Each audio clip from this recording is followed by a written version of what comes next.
Hey everybody, Big Toad here and welcome to my studio. In this video, we're going to continue our work on the 6 foot by 3 foot painting of the Idaho Butte and some foothills. And I'm going to focus on the foreground, working on the road. So with this road, what I want to do is I'm going to use some burnt sienna and also some Naples yellow. And so I took the burnt sienna and I toned it down by mixing in some of the Naples yellow. And so I'm basically going with 3 different hues of that mixture. I'm going to use some straight burnt sienna for the darker areas, and then I've got 2 tones of the mixture where I thinned down and lightened the burnt sienna with that Naples yellow. And so I want to create in this process sloping along the edges of the road, like the road has been worn down by years of travel, and a hump or a mound down the center of the road where the tires don't roll. So where the tires go, that's where the road is going to dip down, make grooves in the road. So I want to try to create that illusion that the road's coming up on the sides, going down where the tires go, and then coming back up in the middle. And also keeping in mind that the sun is coming from the right side, so I'll have to work my shadows that way. Now this road is a little darker and than what is shown in the video. I may lighten it up as I progress through the painting, or I may stick with this more vibrant road, depending on how it looks and how it melds in with the rest of the painting. I'm in no way want to stick so close to nature that I'm trying to duplicate. I'm trying to create a spectacular, eye-catching painting, and so I may use the vibrancy of the colors in the road, which is warm because the burnt sienna is warm, and only cooled down a little bit by the Naples yellow, but still warm, and that's going to create then that illusion of the road. So we'll see where it goes. Again, this is the rough in kind of part. After you block in, then you go in with your paints and you begin to put in contour and texture and paint more detail a little later in the process. You don't want to try to finish any section of your painting too early.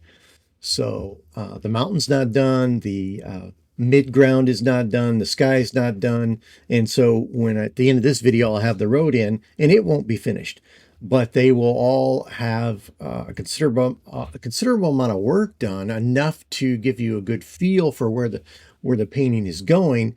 But we'll make modifications and adjustments as we go.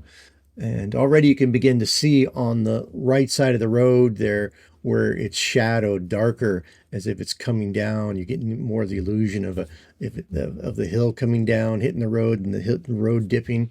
The road in the video at the start is kind of a well-groomed gravel road. And the road I'm creating here is kind of more like a 4x4 road. Not the roughest I've been on by any means, but it's designed to look a little rough and rugged, and that's why you get it's not going to be as smooth as the road in the video. Again, there's a lot of rough and rugged roads out there in that country, and so that's what I'm trying to duplicate here. You can see I ran out of Naples yellow, so bringing more of that in to my palette and mixing up more piles of that color. If you look at the palettes I'm working on, they're glass, as you can tell, and they're like 24 inches square. And if you go out on Amazon or try to go to an art store or something and buy a glass 24-inch square palette, you're going to spend quite a bit of money. It could be one of them could be $80, $90, $100, depending on the quality of it. Well, these are tempered glass, and I paid $10 a piece for them. I have 2 of them, And what I did is I told my daughter, my adult daughter, I said, hey, if you're ever out at yard sales or looking on one of those online like marketplaces, like Facebook local marketplaces where they sell things, or Craigslist, and you see any old like end tables or coffee tables that have the tempered glass plates on them, I said, let me know. I think I could use that tempered glass as a great palette.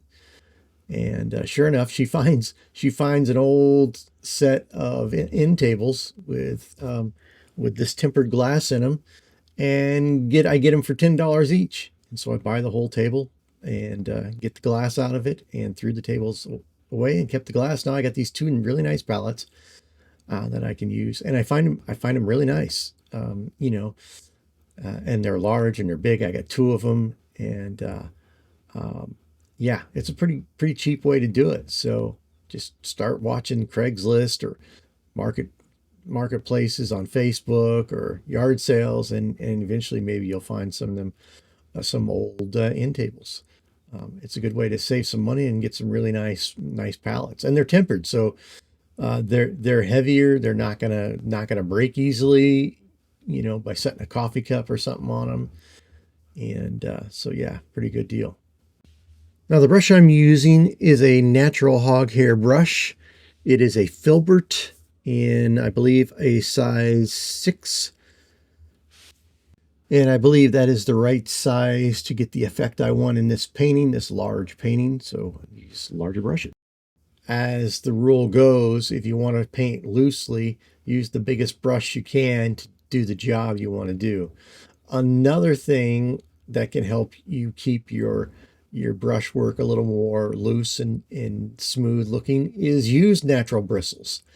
Because the older natural bristle brush gets, the more the more the bristles kind of fan out and get less straight, and that's actually good for a casual ease, a loose painting. And so they're really where synthetic bristles really stay, more compact and straight, and you can create better really straight lines with them and such.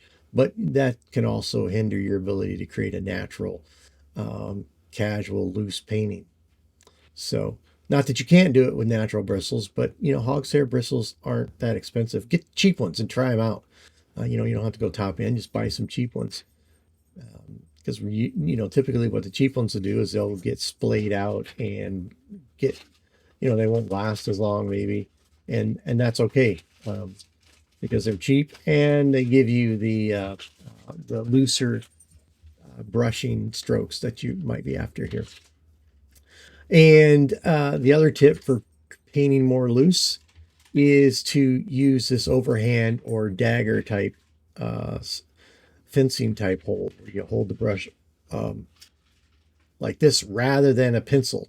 When you hold your brush as a pencil, you're going to naturally be more accurate, and you're going to be more precise with your strokes.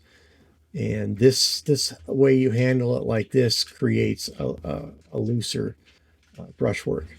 So 3 tips: hog's hair brushes, use the biggest brush you can, and paint with the fencing type handle, the overhand approach to it. So again, using burnt sienna, sometimes straight out of the tube, sometimes mixed down with the Naples yellow, which not really used Naples yellow much before this. But I just felt like this would be a great painting to bring in a tube of Naples yellow, because I'm going to be using so much of that more subdued yellow, and I'm really loving it here. It's doing a really great job mixed in with this burnt sienna to get me some nice colors. Also, now I'm working on the hump in the middle of the road. Like I said, down the center of the road, you'll find on these old rugged roads where the tires don't roll, the dirt gets built up, and in the 2 sides of the road they'll get built up. and then you'll have the grooves where the tires roll. So that's kind of the illusion you want to create. So I'm going to speed up the video a little bit to get through this a little faster using the same techniques. It's just a matter of taking those 4 colors and using them. I'm doing an impasto type approach where a lot of times the color is getting mixed right on the painting itself. I'm okay with that. I'm fine with my strokes and mixing the color on the painting. I'm also you'll notice as I move along here, is when I get towards the bottom of the painting, I'm gonna bring more of the burnt sienna and make that area darker. That darker border at the bottom of the painting is going to help push the eye up. You're going to stay away from the edge of the painting because your eye naturally moves away from the dark areas and seeks the lighter areas. So that's why I'm going to make it a little darker as I get to the bottom. You'll see me work on that. And again, that'll keep the eye from dropping off the painting.